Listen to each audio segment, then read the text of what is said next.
Well, hello everyone, and welcome. Welcome to another amazing musical Sunday for the Santa Rosa Symphony. We are so delighted that you are here joining us for so many wonderful events we have today. I am super stoked. I've got Pablo, my San Francisco Giants panda, with me. I've got my Latte Larry's Curb Your Enthusiasm mug. I don't know what else do you need in life, right? I got eggplant parm going on in the oven for later. It's going to be a good day. So I hope you've all been doing well since I last saw many of you, virtually last month. A lot has gone on. A lot has gone on since then. But we're so happy to be gathered again to appreciate some wonderful music together, and great to see people already hopping on. One of the reasons I love doing these pre-concert talks live is so much of what we do is pre-recorded, of course, and why not add a little spontaneity into there? And I love being able to see the comments from people as you're all coming in to join us. It's the closest thing I can get to actually being in a room and hanging out with people. So this is always really fun for me as well, and great to see so many people joining us today. As always, feel free to hop on in the comments. Let us know where you're watching from, and if you have any questions, I can't promise I'll get to all of them. I'm not really sure how things work out time-wise. We're going to go about a half an hour or so here before I turn you loose for a little bit before the concert starts at 3 p.m. So already we've got a couple people joining. Topher and Louisa, thanks for joining us. We got Mary in Alaska joining us. Fantastic. And Mary Biggs joining us from Bodega. And Garth is here. All right. Awesome. Well, anyways, really glad to have all you with us and excited to get this pre-concert talk started. First off, I'd like to thank Jamie Haswell and Richard Grundy, my good friends, for always sponsoring these pre-concert talks. And always so much fun to be able to put these together. And hopefully we'll all be back in the hall doing them again soon enough. I wanted to start off on a slightly somber note, and really on behalf of the Santa Rosa Symphony express our deepest condolences and deepest sympathies to the Greene family on the recent loss of Maureen Greene. I never had a chance, unfortunately, to meet her in the brief time that I've been in Santa Rosa, but her husband, Don Greene, is one of the most incredible people that I've gotten to know while I've been here. And the two of them have been such an incredible force for good in this community. The most obvious example on the symphony end is the Greene Music Center. They were such champions and visionaries, and their energy and commitment made it possible for us to have one of the best concert halls in the world right here in Santa Rosa. So an incredible legacy there, but Maureen's legacy will go on in so many different areas. I mean, just in the vitality of the arts in Sonoma. She was a part of so many things that were going on. She and Don, they love singing in the choruses, and they've done so much work for all the choral groups in the area. And of course, she'll live on in the tens of thousands of music students in our music education programs and music education programs around Sonoma. She was such a champion of all of that arts education that is incredibly so important. And we will honor that legacy and continue our commitment in all of these various areas. And so, what else is there to say except thank you, Maureen. Thank you for everything that you gave us, and everything, the incredible community that you have helped build around the Santa Rosa Symphony. Thank you. So, with that, let's get into some music. Yeah, let's get into some music. So, we have a program today that is just... If you thought if last month's program was all over the place as far as like being fun and just taking you here and there and everywhere, this program is right up that alley once again, especially musically speaking. And when I first conceived of this program, I can't really say that's how it ended up feeling in the end musically, because you never really know what a program is going to feel like until you've actually performed it. But I designed the opening of this program to be actually a trio of dances really, really eclectic, unique American, dances from American composers. Just to show the incredible melting pot of musical diversity that is this country. And so that's why we have these three compositions by three very different composers. Two of them are two of the most important composers working today, Gabriela Lena Frank and Chen Yi. And then I tossed a little Scott Joplin in there for even a completely different kind of dance. And it shows three composers who found ways to connect with their background, whether it was in a really direct way or a much more kind of indirect way. Gabriela Lena Frank, born right here in the U.S., but she has explored her Peruvian background in a lot of her works. You saw that with last month's work for the percussionists, and once again you'll see that in this wonderful piece, Coqueteos, for string orchestra. I actually am most familiar with this piece as a gigantic orchestra work. I actually conducted it when I was doing some young people's concert with the New York Philharmonic. It's just such a fantastic piece for kids to get into and experience. The string orchestra version is also really fun. A lot of crazy extended techniques, a lot of strumming in the strings and all of these like swoops up and down on the string instruments, just creating this kind of wild Peruvian dance. A really fun piece, and that's what I wanted to open this program with. Just get us rolling. And then we're going to move on to a piece by Chen Yi for actually two violins and strings. One of the really fun things about this program is we're going to get to showcase three of our string players as soloists with the Santa Rosa Symphony. Now is not a great time to be obviously flying soloists, even if you could, from around the world. And so what better time to celebrate the incredible talent that is in this orchestra, and even knowing how wonderful my players are as I've gotten to know them, I was still blown away by the three that you're going to hear today. Jay Zhang and Michelle Mariyama are going to be our violinists for this Chen Yi. And with Jay, I programmed this piece and I thought of them immediately to perform it. But I had no idea that actually Jay has an incredible connection to this work by Chen Yi. He was a student of Elmar Oliveira, and this piece was actually premiered by Elmar Oliveira in New York, and Jay was at that performance. So he was there and saw them working and putting together the premiere of this piece. And it's insane to me how this all worked out, but so wonderful to have someone that really is so passionate about this piece, was so excited to play it, helping kind of lead us all and bring this wonderful together.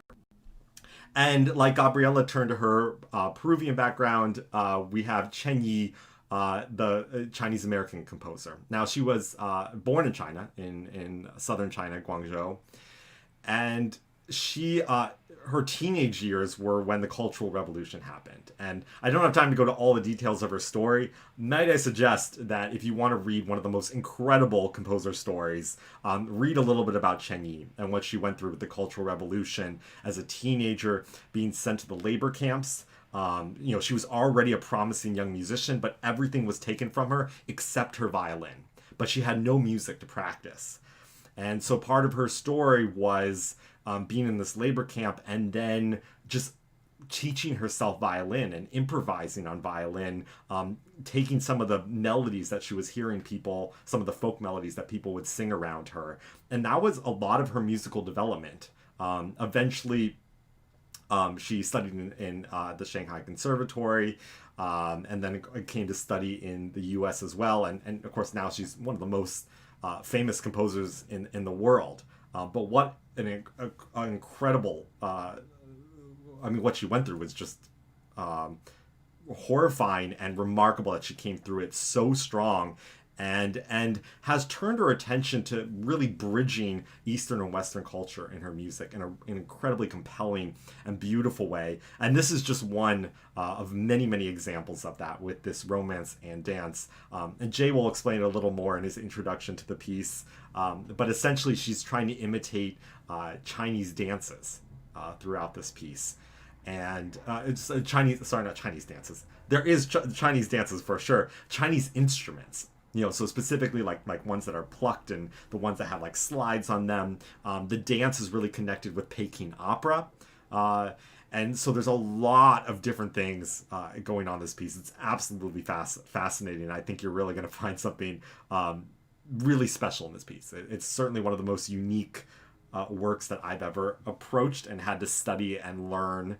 And once it was kind of realized on stage, I even understand it a little better. Really the intricacy of what she did in this work in bringing traditional Chinese music to a string orchestra and finding a way to meld it with our instruments in really special ways. So really hoping you enjoy that. So we had the Peruvian dance and the Chinese-inspired dance, and then we're going to turn to Scott Joplin. Obviously going back to like 1900 with, of course, his very famous rags. He was the king of ragtime. And I've been looking forward to this for a while. Those of you who have been following me on my weekly Thursday night lives, you can join me almost every week on Facebook and YouTube at 7 p.m. Pacific time. And I'm on live, and I'm just hanging out with a really fun community of music lovers. And we talk about different things related to music. And those of you who have been following me know that over the summer, I actually did a whole Thursday Night Live where I performed a bunch of Scott Joplin's music. And then 2 weeks ago, I went in much more in depth into why he's such an important composer and why the music world needs to take him a lot more seriously. I don't know about all of you, but my first kind of understanding of Scott Joplin was, well, this is fun. I was a young pianist and I was like, this is really fun music. I'm going to play. This is going to be great. And then the moment I kind of like ended up in kind of the mainstream classical music scene, you realize like that Scott Joplin isn't talked about pretty much at all. It's kind of like, oh, that's the entertainment. That's the music's popular. It's for like amateur pianists.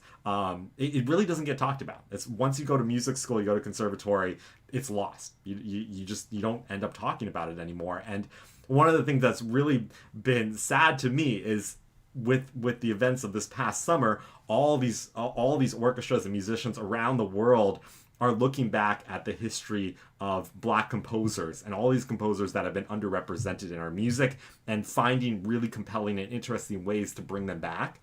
And I swear, a lot of these so-called like lists of Black composers that you should be playing, Scott Joplin doesn't end up on it, which is insane because it wouldn't even matter if he's a Black composer. When we talk about ragtime, he is the greatest. He is the greatest there ever was. He's the greatest there ever will be. No one else will ever be able to understand ragtime the way that Scott Joplin did because he transcended the genre. And it's been a fascination for my entire life digging into these rags. And there have been certain composers, certain musicians over time that have really dug into his music and tried to promote it. For instance, Gunther Schuller, the great composer and conductor who arranged a lot of these rags for a small orchestra. And so those are the arrangements you're going to hear today.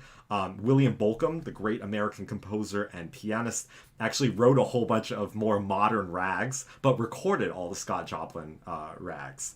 So there have been certain musicians that have really dug into his music, but not nearly enough to give it the weight that it deserves. We're going to do two of his most popular rags today, the Entertainer and the Maple Leaf Rag. So you've probably heard both of them. I should warn you, they may feel a little slow. And it's on purpose. It's a very fine line with these pieces. But the thing about Scott Joplin is on every single one of his pieces, he begs the performer, like literally writes across the top of the page, this music is not meant to be played fast. Like, period. Because he knew that, with the oompa kind of bass line and ragtime, you could just like take off and like really show off and play it super fast. And then you would lose all the art. You would lose all of the detail that Joplin throws into these rags. I mean, it is not just, a nice walking bass and a cool kind of jagged melody to make the ragtime. Well, that's the technical definition of ragtime. He's going in there with polyphony. He's got inner voices going on, all these crazy key changes. There is a lot going on in these pieces. And if you play them too fast, you miss it. You miss it completely. So this was really exciting for me to be able to bring these two pieces back, work on it in these really cool orchestrations where you hear a lot more color because it's not just on a piano, so you can hear the inside voices even more.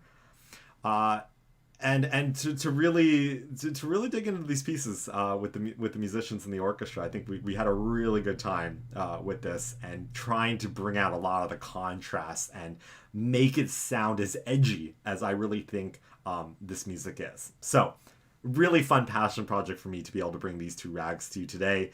And that finishes, believe it or not, off kind of the opening trio pieces I wanted to have. So you're welcome to think of them that way. They're all very, very different works. But I think when we think about a portrait of American music, what better way than to take these three composers who each delved into their own background and pulled something unique out of it to add to the orchestral repertoire. I think there's something really wonderful about that.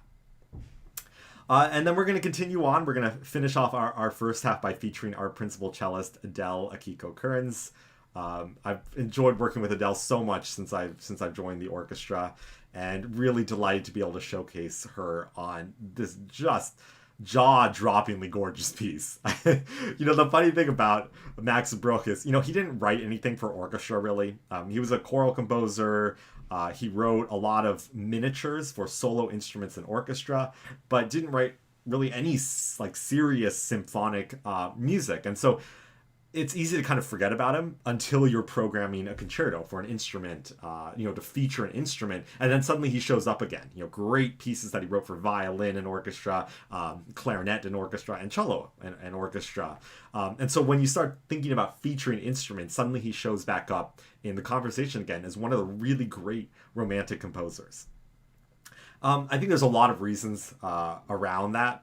We don't include him in many ways in the conversation when we talk about Brahms and Dvorak and Tchaikovsky because of kind of where his output falls. But in these concertos, I think the reason why his talents and his strengths show up in works for a solo instrument and orchestra is the guy knows how to set a melody. I'm pretty sure you could give him any collection of notes and he could set it in a brilliant, beautiful way. It's just unreal how he takes these melodies and then he adds just the right amount of harmony underneath, a little bit of texture in various instruments in the orchestra. The solo instrument is always featured, right? It's always soaring above the rest of the orchestra. It gets the spotlight no matter what. He just understands this so well. And this piece is just 8 minutes of heaven. It's just 8 minutes of absolute heaven. You could just sit back and just get washed in all of this beautiful sound. And every time I come back to it, I'm like, wow. I mean, if he had written a symphony, I bet it would have been pretty amazing. It really would have been something spectacular. But we're left with these wonderful works. And this is a piece that, once again, it's 8 minutes long. Normally, we wouldn't really be performing it. Cellists, when cellists travel around, they're not going to play an 8-minute concerto. They're going to play a 25-minute concerto. And so it's really fun to be able to bring this piece to you, which is an absolute masterpiece, just a little more in miniature form. And Adele just knocks it out of the park. So really excited to be able to show that to all of you. And then we'll take a brief break, and that'll be intermission. And then we'll come back with Beethoven's Second Symphony. As some of you may know from last month, we are doing a mini cycle of the first three Beethoven symphonies. I picked these symphonies not just because it's Beethoven's 250th anniversary. If anything, I was trying to avoid that initially because, we play enough Beethoven anyways. But what ended up happening is when you have a reduced orchestra, right? So instead of 14 first violins, I have 6, right? So much smaller section. There's certain repertoire that actually works brilliantly this way, and Beethoven's early symphonies are a perfect example of this. They certainly whether Beethoven would have designed them to be that way, they were performed in his day with these smaller orchestras for sure. And when I've gotten to hear them over the years with chamber groups, or when I've conducted them with chamber groups, you find something spectacular in these. There's a little bit more of an edge. There's more transparency in the sound. And everyone can just dig in a little bit more in these pieces. And especially in these first three symphonies, Beethoven is just throwing himself out there, right? He is absolutely an uncharted territory in the symphony. He's re-envisioning what the symphony is in every respect, how the instruments are used, the length of it, what the movements should represent, what the symphony should represent overall. And we're headed towards the third symphony, which is what we're going to do next month. The symphony that in many ways, that's a symphony you could point to as actually altering the course of like Western culture, but especially the symphony. And the second symphony gets kind of lost in the middle. And it annoys me to no end. If you really want to see me go off on this, I think I spent an hour this past Thursday. So if you go to my YouTube page, you can watch my live stream from Thursday, where I spent an hour going to town on why I think Beethoven's Second Symphony is one of the most masterful works he ever wrote, and why there are bits and pieces of it that are actually some of the greatest things he ever wrote. And it's a symphony unlike any other in the repertoire, and it's so exciting to be able to dig into it with all of us on stage in this way, and kind of this smaller orchestra, and just throw ourselves at this music. I think it goes without saying, what you'll see on stage is an orchestra that is really spread out. And what people don't always realize is, as musicians on stage, we fight about inches, right? A lot of arguments in orchestras happen around where people are sitting versus other people. And we talk about, when we have those conversations, we're talking about inches. Like, can you move 6 inches this way so I can, see this better or hear this better? And, what if we adjust this little bit this way? I mean, it's a game of inches. Now we've entered a world where everyone is at least 6 feet apart, if not quite a bit more. And I can't even begin to express to you how challenging that is. And that's not even beginning to talk about the plexiglass barriers. So there's the tension and the grit that brings to playing is something incredible. And I like to talk about it in the post-concert Q&A afterwards when I bring some musicians on. I always like to ask them, what is it like to play when no one is right next to you, when people are really spread out like that? What are you hearing? What do you have to adjust to? And I think one of the bottom lines about it is you just have to play.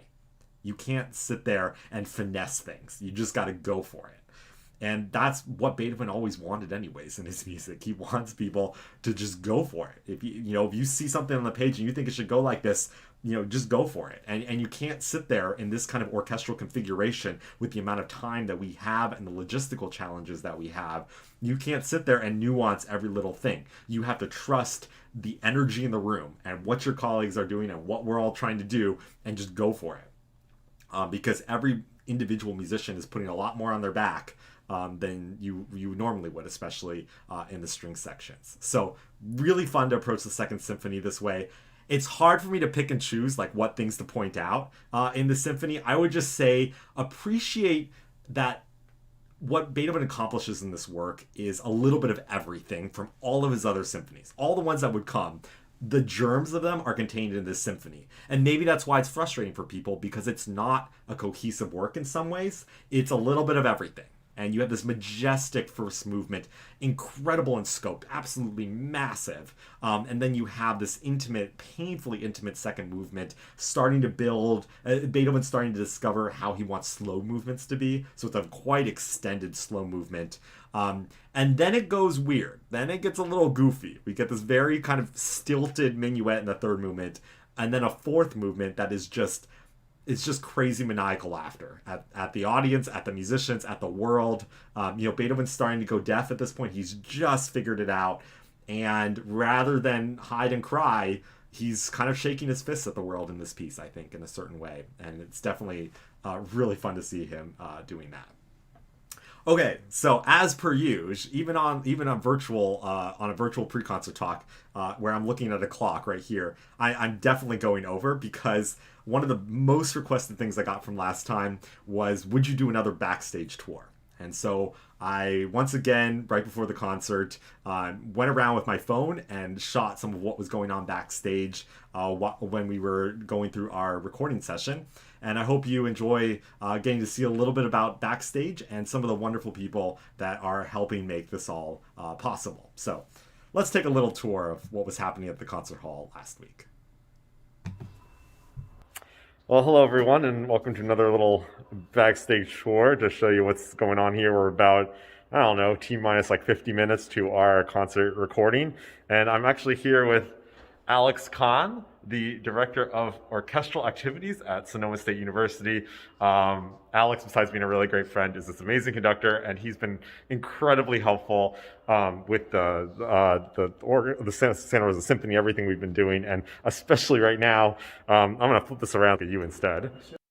There we go. Hi, Alex. Hi, everybody. Nice to see you. And Alex has been so helpful because obviously we are recording this stuff and we want to show the right things in frames and all that good stuff. So maybe you want to walk us through some of the things you've been doing, Alex. First of all, what are we looking at here? Sure. So we have an amazing team of videographers here at Weill Hall tonight, and we have 5 different cameras set up to take advantage of different shots that can be taken of the orchestra. Some cameras can zoom in on the strings. Some cameras can zoom in on the woodwinds. Really lots of different possibilities. And my goal is to help the camera crew do their amazing, wonderful job by giving them a little heads up and say, hey, you know, a measure or two, there's a big flute solo coming up. We might want to use camera 2 to head towards the flutes. Or, you know, the 2D section really features the basses in the upcoming few measures. So let's pivot over to the basses. So it's been really fun. You know, it's a totally new way for me to approach learning the score. You know, I'm marking my scores in a different way now, where I'm circling, you know, feature this person, you know, in addition to marking all the harmonic changes and the form and everything like that. Now I'm really thinking about, okay, whose face we want to see during these measures. Yeah. And it's a very dynamic process, right? In that case, like it's not like we're planning every 4 or 5 seconds, you know, like some kind of movie thing. It's very much sort of in the moment, right? That's absolutely right. We think, you know, kind of in the moment. Okay, where should we go next, and where should we go near the end of the piece? And you know, this is now the second time I've done this. I've been a little bit more proactive this time and made a list of like, okay, you know, each camera, which sections of the orchestra would be good for each camera. And I'm thinking a little bit further ahead, but definitely it's sort of on the fly, and we definitely follow our inspiration. Yeah, awesome. Well, I'm so glad to have you helping us out. Thank you so much. It's been really fun. It's been a great experience. Yeah, I mean, man, we'll just, it can only get a little more normal from here, I suppose. That's right. This is the new normal, for sure. Right. But just grateful to have people like you around. So thanks so much, Alex. Thank you for including me. It's been really fun. All right. So I'm going to take you guys on a little tour. For those of you that last time, I just gave you a nice tour, and some of you have already seen this, but I thought I'd show you around anyways. We're actually on the 2nd floor here. You can see choral circle. Oh, it looks like the door is open, so I can sneak in onto the balcony here. Okay. Oh, someone's tuning the piano, so I'm gonna have to be a little softer right now. But here you go. All is quiet for now. You can see our stage set up. Okay. So, I always love walking into this hall. Always takes my breath away just a little bit every time I come in and get to see it in all of its glory, even if it is empty. Can't wait to have it full of people again. But anyways, let's head down to the floor level and see what's going on down there. All right. So this is our backstage area.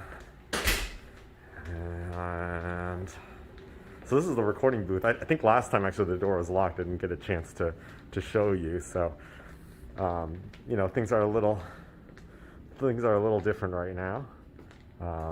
So what we're doing is this is my listening station. As you can see, it's separated from the recording booth, which is on the other side of the fence here. So I can come in here, talk with our recording engineer, Mark Lemaire, and deal with all the things we need to.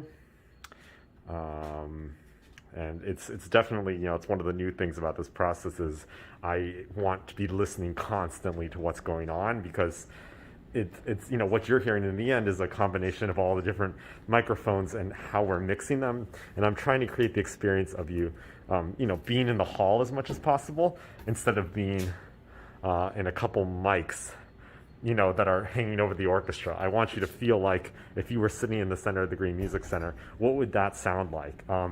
And to be fair, it's been a struggle. I'm really glad I got people like Mark who are not only really know what they're doing, but also put up with me and all of my opinions and thoughts and really trying to capture a sound that's really real, a really real sound, not that perfectly edited, 20 million track, recording of the orchestra. There's the man, Mark Lemaire. I was just complimenting you, Mark, on all the great work and how you put up with all of these crazy ideas I have. And can I have a mic here? Can we mix it differently? That's my job, is to put up with your crazy ideas. They make the music better. Oh, great. Well, now you're encouraging me. Excellent. Yes. No. I'm happy to help any way that you can think of. So we're half an hour away from our concert time. How was this last set? I think we're getting there, the sound-wise and everything. It's coming together just like we thought it would. Good. Everybody gets more familiar with the material and it gets smoothed out and buffed, and that's what we're doing. Yeah, for sure. Well, see you in a little bit. Thanks. I'll take you guys around here. This is the walk I take to get on stage. Got a little holding area here, and this would be the doors to get on stage. You can I wonder if I can actually let you see through the little slits. You can sort of see through the slits. Oh, it's okay. So, and if you're curious, this is actually where the lobby would be normally, and this is where we have a few of our musicians. Everyone has to have their own spot specifically that you are not allowed to leave, so that we have this big open space and a limited number of musicians that are distanced in it. So it's great to know that there are people who are making sure that all these things are in place for us, so that we can all be staying as safe as possible. And it's everything from the stage to the backstage to where people exit and enter. And obviously I kind of have free reign right now because there's no one here quite yet, but later on it becomes really important where traffic is flowing and how people are going back and forth. And yeah, that's about that. So this is how I got back to my dressing room. Once again, I get to parade past the photos of very famous, intimidating people. And then I got my dressing room right here. So that's about that, everyone. Thanks so much for joining us again on another expedition into the unknown. I gotta say, I thought the second time would be somehow just a lot easier. And there are certain things that make it less stressful, but it's not less work, I'll tell you that much. But everyone is throwing themselves at this thing. I mean, everyone is so excited and so happy to make music. And this is our livelihoods that we're able to do again, even under these circumstances. And it means the world to all of us, and it means the world to us to be able to share it with all of you. So thanks all for joining us, and look forward to presenting you with another great program of music. So there you go, my second backstage tour.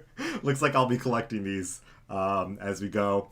Feel free to let me know if there's other things you want to see backstage in the future, and I'll try to catch people and catch things as they're happening, so give you more of a view into the amount of work that's going on in the back. All right, so we're about 25 minutes from concert time, which means I went too long, as usual, but so great to see you all in the comments. Thanks for letting us know where you're watching from. Just great to be building a little community around these things, even while we are all distant from each other. And I'm gonna head off now, actually. So just a few last little housekeeping things, right? So this live stream is going to end when I'm finished, all right? It's just gonna go to a last slide, and then this live stream is done, all right? You need to go back to the actual Santa Rosa Symphony YouTube page, the main YouTube page, to open up the actual performance for 3 p.m.